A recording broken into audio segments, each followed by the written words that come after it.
The reasonably amazing adventures of Flash Gordon. Last week, if the treatments worked for you, you may remember Flash, Dale, and Thune of the Hawkmen flew in a rocket ship to the low curb appeal area of Mongo's red light district, the wild and forbidding cave world.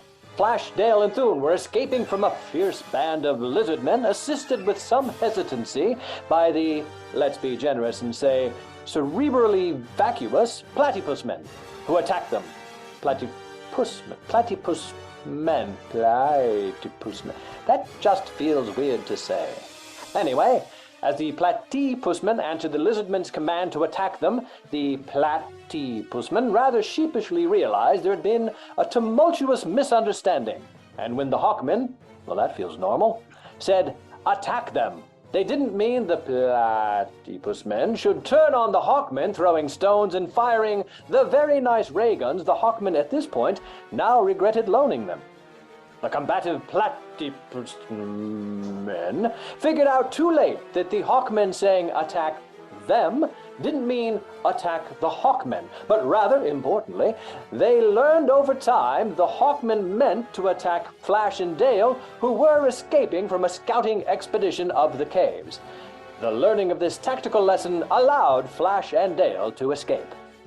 Flash, Dale, and Thune were seen by Saul, the chief magician of the Blue Magic Men. Saul hurried with the news to his beautiful queen, Azura, who, attracted by Flash's blonde hair and wonderful male organ, which additionally served as the urinal duct, decided to get acquainted with him by means of her fetid magic sleep gas.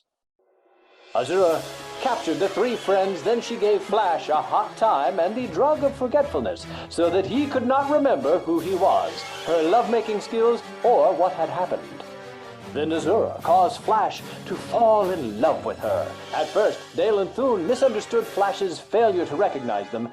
Later, they realized it must be some of Azura's magic and the repeated oral ministrations, and so they attempted to poison her. But the plot failed when the Queen ordered Dale to serve Flash first. To save her sweetheart, Dale begrudgingly dropped the trays of food covered in Thune's hard-extracted essence, and Azura, furious at the apparent clumsiness, ordered Dale punished by whip and the pull motor. Now we continue the story. Back in the kingdom of the Hawkmen, King Voltan and Dr. Zarkov are talking together. Dr. Zarkov, the palace seems empty since that pretty little bird Dale flew away with Flash Gordon.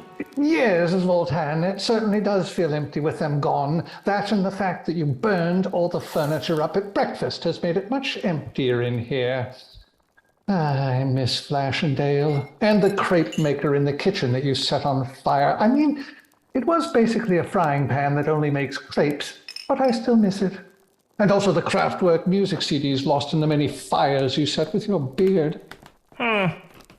So, I suppose with your tendencies, we shall never hear from Flash or Dale again. Not until he has conquered his kingdom of the caves. And you pay for the dry cleaning bill for those cage liners you stuck me with.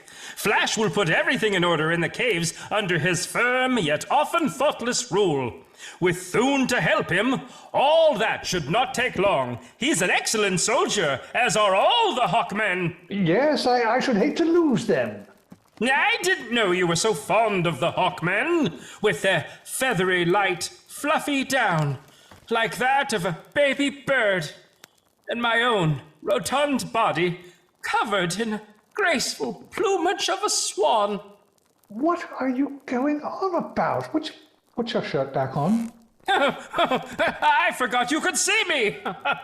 So, how are your newest inventions coming along? Well, I'll show you if you'd be kind enough to stop sprinkling that glitter on it now. I've stopped. I can see that. I am looking at you. Splendid! Can you see me looking at myself in the mirror? I am definitely visible then. Always. You've always been visible. So, I cannot thank you enough for this wonderful rubber apparatus I am wearing and for the laboratory you have turned over to me. It's an inventor's paradise, yes. That's what it is, an inventor's paradise. Are you saying that because everything you make now is going to be new and unique? Because I burned everything else up in here? Partially, yes. Everything has to be invented by me here, immediately. Even, evidently, a water closet. Now wipe that up. Well, yes, the latest creation of your great brain will be remarkable. You mean the Populator Mark IV? No, not the water closet, though I can see that being practical in the next few minutes. I mean the other thing, with the woodchuck pelts. There! I beg your pardon, Voltan, but I dare not speak of it until I have tested it thoroughly. There must be no mistake, no flaw when I give it to the kingdom of Mongo. Of course. I like your passion for being precise, Zarkov.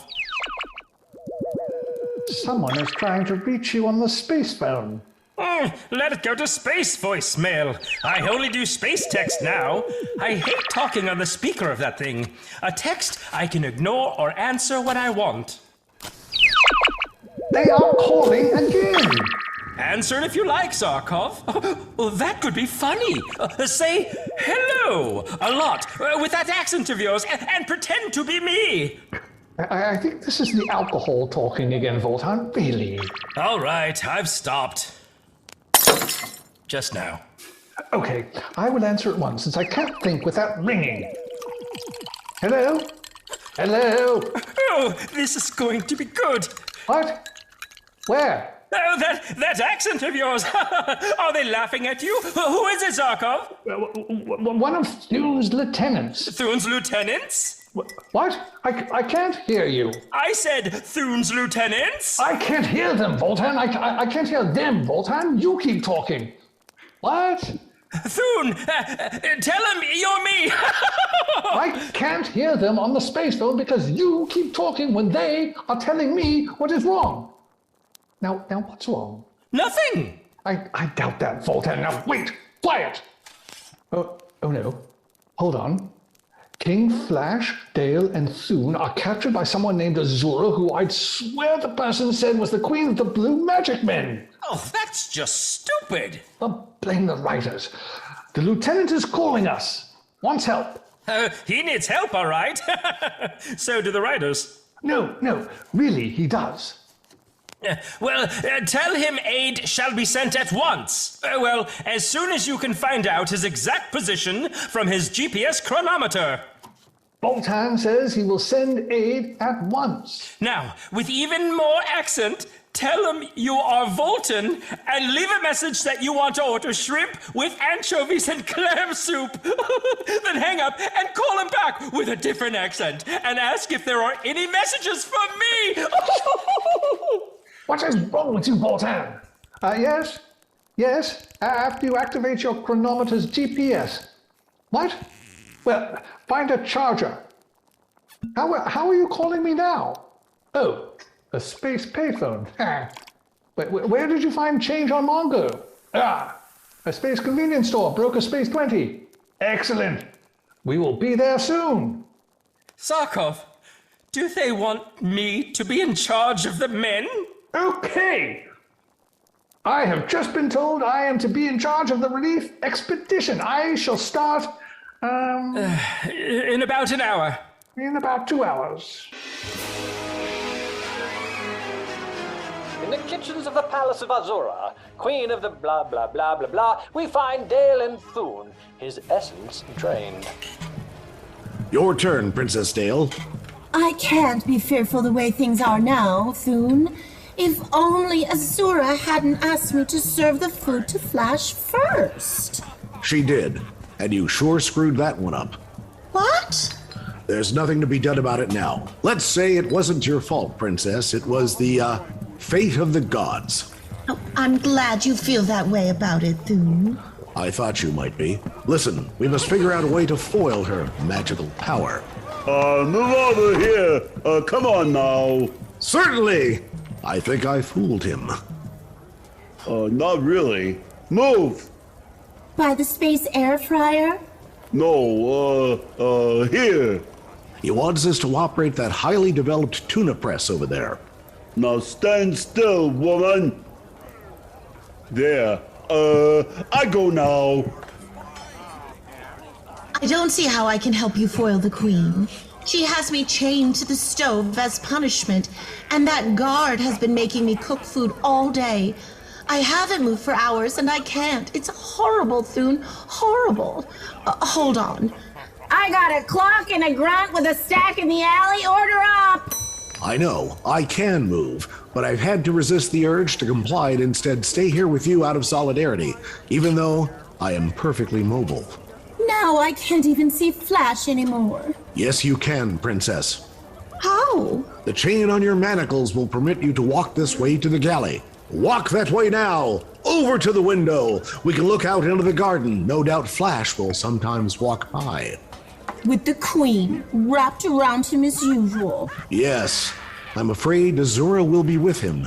She seems to have claimed him as her own personal property, at least below the waist. Oh, Thune! Yes, Princess. She is really having her corn ground. What? They are doing the deed of darkness. Huh? He's really giving the old girl the green gown, riding St. George, groping for trout in a peculiar river. Thune, what are you talking about? They are doing it, Dale. But I don't think that Flash has really fallen in love with her. I mean, just because she's fulfilling his deepest erotic needs over and over and over again. Thune, it's terrible. Hold on. Cowboy with spurs? Order up! Fulfilling kinks and fantasies he never knew he had. Okay, I think I see the picture. Will you stop? He really is harpooning the salty longshoreman over there. Will you shut up? I get it. By my sword, I swear King Flash is bewitched by her gifted orifices. He doesn't know where he is or what he's doing. Over and over again. I know he wasn't pretending when he failed to recognize me. After all that, what makes you so sure? His eyes had a dull and glassy look, and his groin was confused and exploited.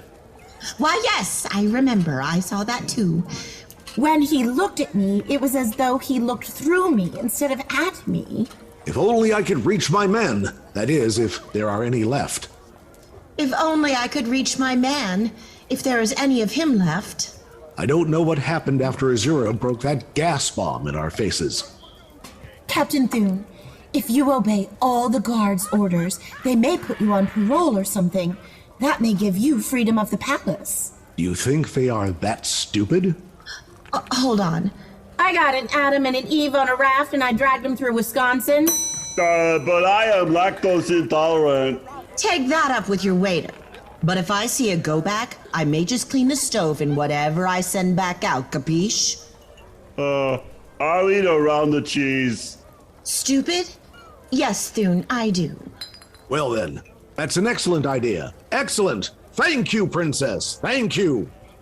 Are you being sarcastic again? I will be the most obedient slave in the kitchen to all the guards' whims and punishments. Throw hot grease or wet me some more! Yes! Let's do that on the off chance that this will earn me some privileges! Okay, you're being sarcastic. Fine. No, I mean it. Oh, well then, I will obey too.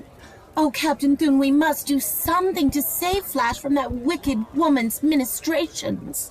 Oh, not to worry, Princess. We will find a way for sure. And you're not being sarcastic? That time I was. Hey you! Carry that kettle over to the table now. Why, certainly, guard. Let me take this one also. Shall I read to you this week's specials? Huh? Meanwhile, roaring through space in a fleet of rocket ships with his new best friend Zack and an army of Hawkmen at his command, Dr. Zarkov is hurrying on his way to aid our friends Flash and Dale. Suddenly, there looms up in front of them a whole squadron which forms an impenetrable wall before the rocket ships. The Hawkmen try to maneuver around as Zarkov signals for the Dissolvo brand guns mounted on the nose of each rocket ship to start firing. Shot after shot until the path of the Hawkmen has been cleared. Then Zarkov signals for double speed ahead to make up for lost time.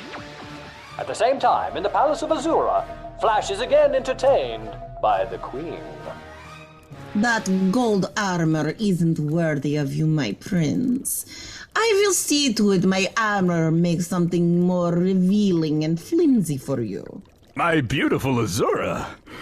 The armor is but a symbol of your service, even if it's made of the most precious and rare lubricated silicone that can be obtained and studded in the places you suggested. My loyalty to you and your cause could not be greater. You do love me, don't you, Flash? I know of no one in the past, present, or even in the space internet for whom I have felt such a deep love, my gorgeous queen. No one, my handsome prince. No one. You, and you alone, I love. That is sweet, very sweet to hear you speak those words. As long as you do and mean them, I will reward you well. Oh, yes. Just remember my refractory period. To be with you, to be allowed to serve, and to love you is all the reward I desire, my darling. Wow, I shall have to think of some special treats for that one. Then let me. Now? Okay, here, my prince. Oh, so delicate, so shapely. How many men have lost their hearts and manhoods trying to gain that? Oh, Flash. I only speak from my own reaction. I know that I should be willing to have you for myself. We shall see, Flash. I must give some orders to the servants. Go out in the garden and wait for me. I will join you presently. Okay, weird to say that right now, but sure, yeah. Your slightest wish is a command, my beautiful one. Flash! Flash! Who's calling me? It's me, Dale Arden, up in the kitchen window here, in the space handcuffs. Oh, there you are. I see you now. There in that window with bars and blood on it. What are you doing there, girl? I'm a prisoner here, Flash, ever since I dropped that tray of food. Tray of food? I don't remember that. You don't remember anything, Flash. That's the problem. Okay, bye. Wait, Flash! What's your name? Dale, it's Dale. What are you doing up in that window, girl? Oh. Oh, wait, yeah, I remember. I wondered where I'd seen you. You tripped and Azura ordered you to be punished. She has me chained to the galley. Who has? Azura. Queen Azura. Who? Oh, my chain just reaches to this window. Are you all right, Flash? Oh boy, am I all right. I think I'm having the best sex of my life. What was your name again? Oh, Dale. That's right, Dale. Of course I'm all right. Why shouldn't I be? Didn't you see me dance the Paphian jig? It was neat. I get it already. I'm not stupid. I just wanted to know how you are. Well, that's very kind of you, girl. And since you've taken such an interest in my welfare, I'll take an interest in yours. I mean, how could someone so young, buxom, and pretty be made a prisoner in the kitchen? I'll ask Azura to free you now. Oh no, you mustn't ask her of all people. Who says so? I shall ask Azura at once. Oh no, Flash, you mustn't. Mustn't what? Oh yeah, I remember. The rocket ships of the Hawkmen soar into the yawning mouths of the caves of Mongo, through the caverns of the cliff dwellers, through the caves of living plant-eating cannibal plants, until finally they come into the enormous cave where the handfuls of survivors from Thune's squadron are waiting. The fleet lands and Dr. Zarkov is the first to get out. The lieutenant who called on the space payphone comes up to him. Well, what is the latest space news, Lieutenant? We were hoping you had some. We were afraid something had happened to you, Prince Zarkov. It's been 3 weeks. We made a wrong turn at the cave entrance, and we were delayed in a skirmish with a wall of giant... But it's been 3 weeks, Zarkov. And then we had a picnic.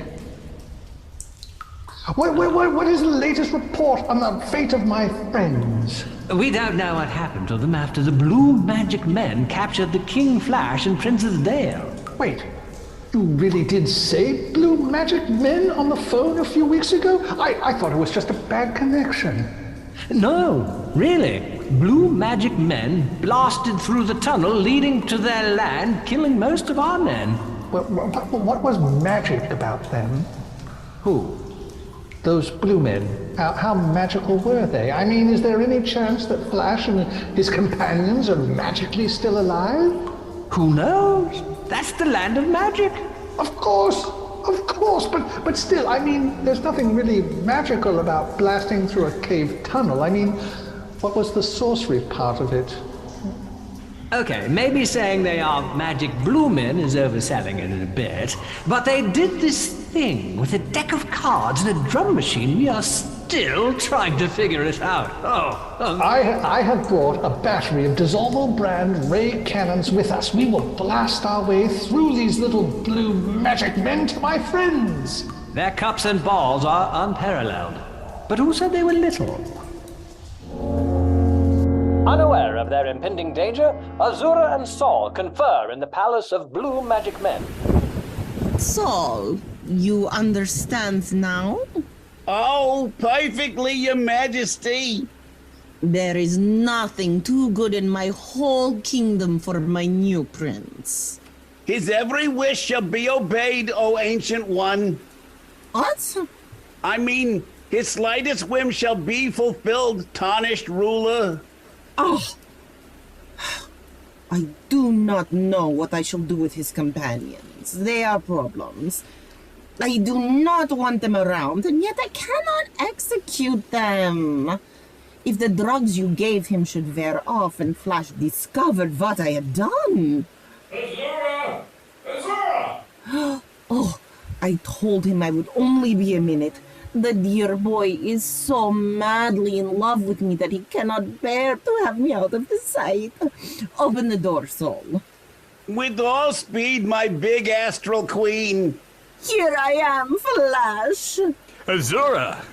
What did you... Oh, I beg your pardon. I didn't know you were still busy. Isn't he cute, Saul? Saul, come quickly. I am summoned, O solemn sovereign. Have I your permission? Yes, Saul, go. I depart, O huge head of state. Well, Flash, were you lonely without me? Is that why you came for me again? Well, too easy. Azura, you're good and kind. This sounds like a man who has a favor to ask. Oh, you are good, darling. Yes, I have one, my queen. Oh, I know you do. Go ahead, ask and it shall be granted. Thank you. I knew you were kind of good. She will be so grateful. She who? Free the blonde. Who? The staggeringly ample, beautiful blonde girl who tripped while serving us food the other night. Christ on a meat hook. Dale? Dale was the favor you asked for? Her! She called me from a window in the kitchen and she told me she was chained to the galley stove. Well, listen. Okay. I promise to free her. Eventually. Oh, Lord. I had hoped the favor was for yourself and possibly me, but not one of my prisoners. No, I mean, there's nothing I need for myself, Azura. The girl's too youthful, too buxom, too fertile to deserve such a fate. I mean, I thought you were just and kind. You not cause me to change my mind. Ooh, wow. And I thought I had mastered emotional blackmail. Oh, Flash, you make it hard for me. I have never freed a prisoner in my life, at least not while they're still alive. Yo, Majesty! What does this unceremonious entrance mean, Saul? I did not send for you. Humbly begging your pardon, my convex consort. I have news of the most extreme urgency. And? Okay, and? It's urgent and out with it. Now?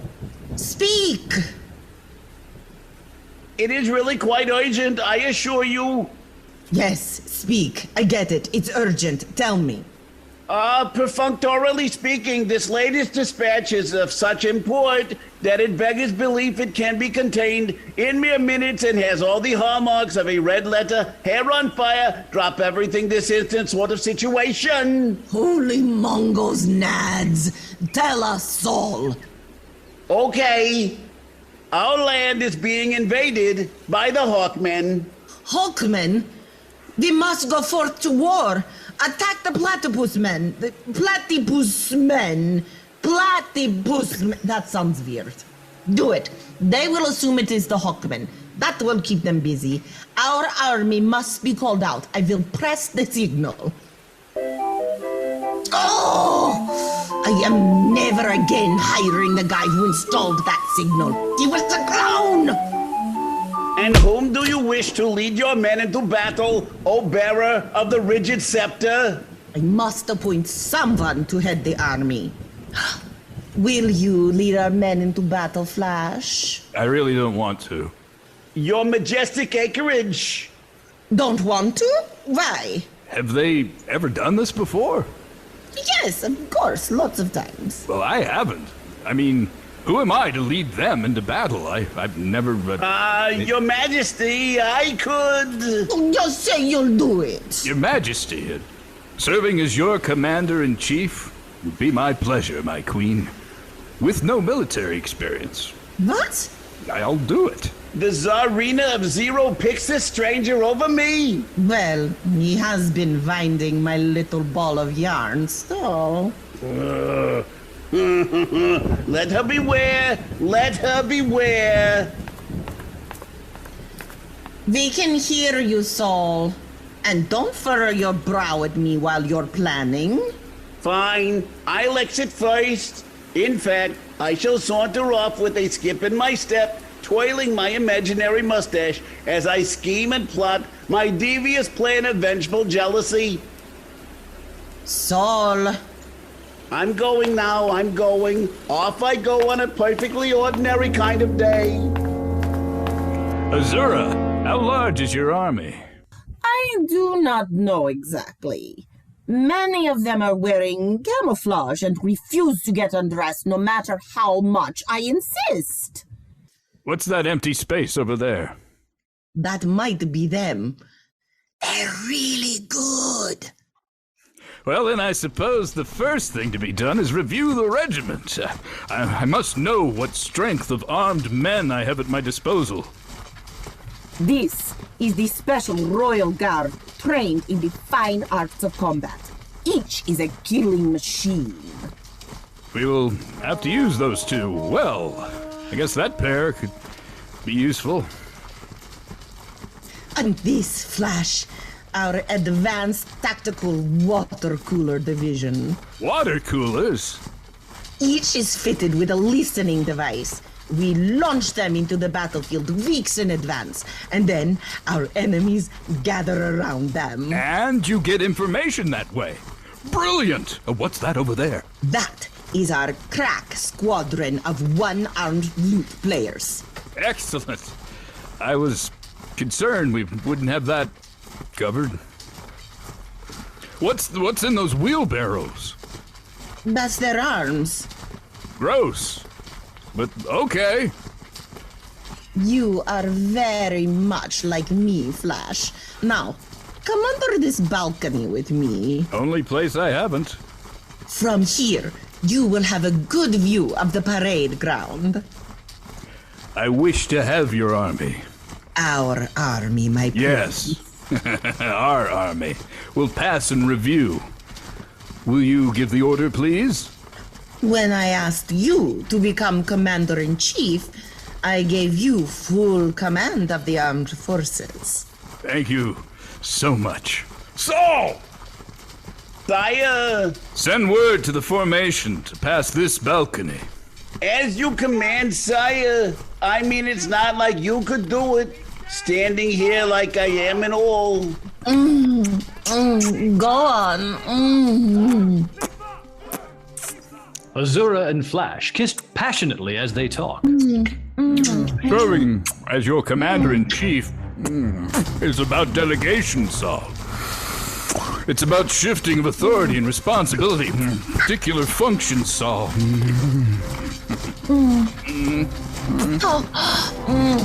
Tasks or decisions from one person, Saul, usually a leader or manager like another like you, Saul. This is a pleasure, Azura. It's also a great responsibility, don't you agree? Who? No, seriously, who? Are you looking at me? Yes, Saul, you. Saul, you. Wow, this is a lot of responsibility. Not too great for you, my noble prince. I shall do all in my power to prove worthy of your faith. Wow. The horn, oh horny ones. There goes the call to review. I see the first Bengal Tiger Men loitering division is coming our way with their resplendent spandex hats and dickies. What a splendid army. We ought to defeat these Hawkmen, whoever they are. Here comes the finest of them all, the advanced oblivious green guards, and those coming by next. What are they? The light magic artillery. But what are those tremendous objects being pulled by the next legion? Oh, those are the combustible trouser machines. Combustible trouser machines? What are they for? Oh, Flash. Wait until they get into action, I guess. I'm not sure.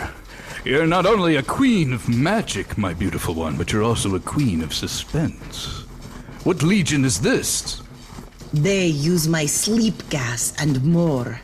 Your sleep gas? That sounds like a most formidable weapon. You would know. Would I? I don't remember. Hey! I love the Legion's Legion! Wow! I hope that heals! Hey, who are the ones with the long purple hair and the horse-drawn vacuum cleaners? I don't know. Well, I've never seen such an army.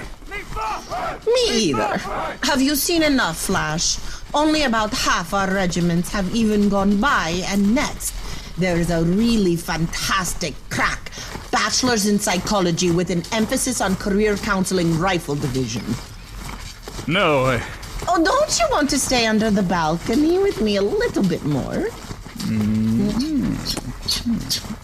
In about an hour, we'll be able to see an entire phalanx of special education support staff moving in close short bus formation at the end of the parade. No, that's fine. This is only half of the army, Azura, and I pity these Hawkmen when I start the attack with an army of special education support staff. Seriously, though, what are these combustible trouser machines?